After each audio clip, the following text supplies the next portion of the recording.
Başkan, değerli arkadaşlar, bakın bir konuyu konuşuyorsunuz. Biraz ilk önce vicdanlı olacağız. Şimdi bahsettiğiniz bu ilçeyi bütün Türkiye çok iyi bilir. Kürt Özgürlük Hareketi'nin şekillendiği ilçedir. 1924'lerde de red ve inkar politikalarına karşı direnen en onurlu ilçemizdir. Şimdi siz uyuşturucudan bahsediyorsunuz. Peki size sormazlar mı? Dersim'de 84 karakol niye yapılıyor? Yani Lice bir sınır ilçemiz değil, Dersim değil.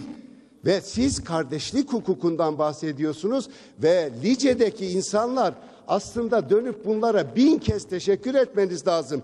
Çıkıp size söylüyorlar ki bu politikanız barış sürecine hizmet etmiyor.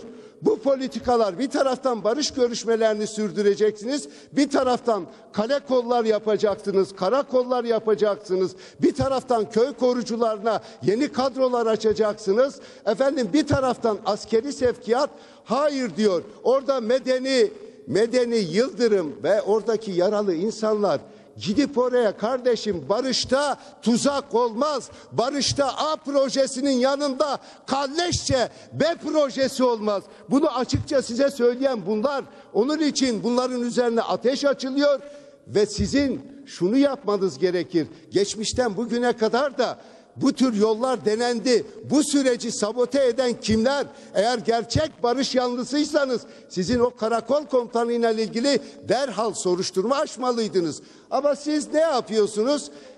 Roboski'deki soruşturma gibi ne oldu? 1,5 yıl Roboski'deki soruşturma, sonra askeri savcıya. Niye?